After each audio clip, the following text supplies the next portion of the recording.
Chapter 4. When Scarlett was 8, to keep her from the shore, her father's guards warned her about the sparkling black sand of the Logos beach. "It's black because it's really the burnt remains of pirate skeletons," they said. And being 8, and slightly more foolish than now, she believed them. For at least a year, she didn't venture close enough to the beach to even see the sand. Eventually, Philip, an older son of one of her father's kindergartens, revealed the truth. The sand was just sand, and not the bones of pirates at all. But the lie had already buried itself inside of Scarlett, as lies that children are told often do. It didn't matter how many other people confirmed the truth. In Scarlett's mind, the black sand of the Logos beach would always be burnt pirate skeletons. As she walked there in the night, the speckled blue moon winking eerie light over the unnatural sand, she thought back to that lie. She felt it sneaking into her slippers and moving between her toes as she neared the Logos' rocky black cove. To her right, the beach ended at a jagged black cliff face.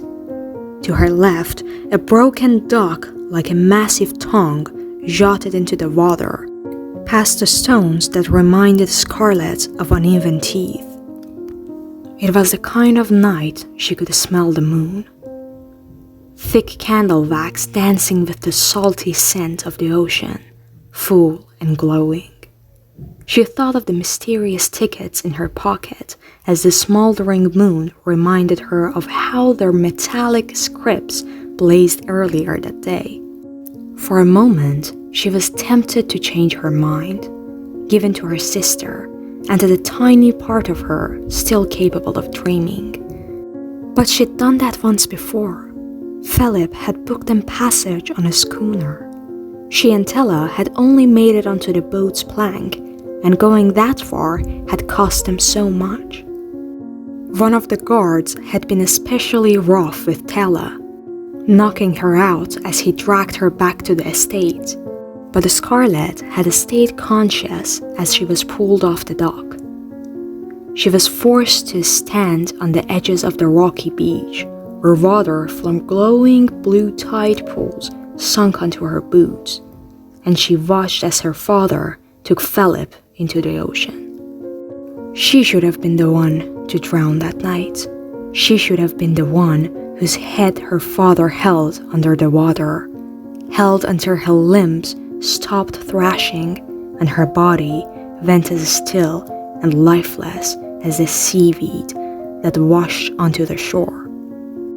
Later, people believed Philip had drowned accidentally. Only Scarlett knew the truth. "If you ever do something like this again, your sister will suffer the same fate," her father warned.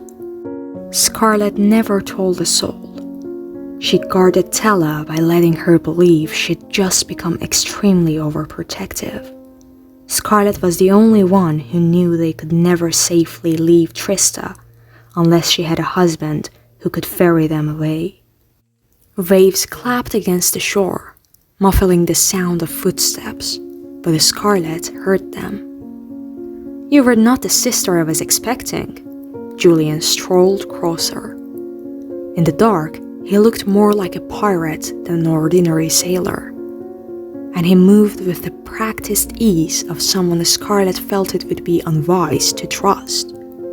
The night dyed his long coat an inky black, while shadows lined his cheekbones, turning them sharp as two knife edges. Scarlett now debated how wise it was to risk sneaking off the estate to meet this boy so late at night on such a secluded strip of beach. This was the sort of wild, reckless behavior she was always warning Tella about. "I'm guessing you've changed your mind about my offer?" he asked. "No, but I have a counter-offer for you."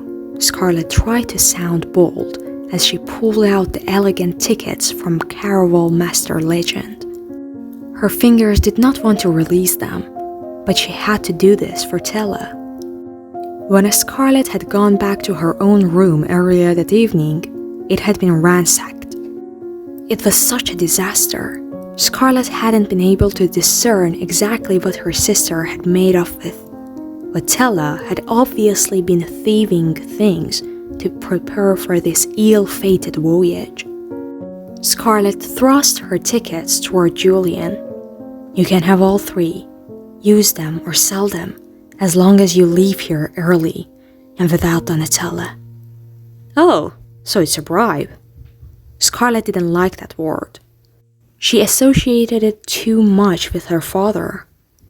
But when it came to Tella, she would do whatever she had to, even if it meant giving up the last thing she still dreamed about. "My sister is impulsive. She wants to leave with you, but she has no idea how dangerous it is. If our father catches her, he will do far worse than he did today." "But she'll be safe if she stays here." Julian's voice was low, slightly mocking. "When I get married, I plan to take her with me.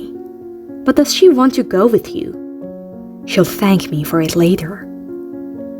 Julian burned a wolfish smile, the whites of his teeth shining in the moonlight. "You know, that's exactly what your sister said to me earlier." Scarlett's warning instincts kicked in too late. She turned at the sound of new footsteps.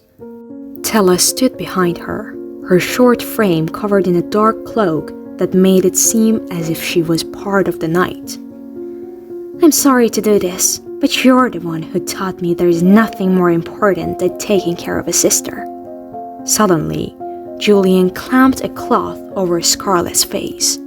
Frantically, she tried to push it away. Her feet kicked up black clouds of sand, but whatever potent potion laced the fabric worked its magic fast. The world spun around Scarlett until she didn't know if her eyes were open or closed. She was falling, falling, falling.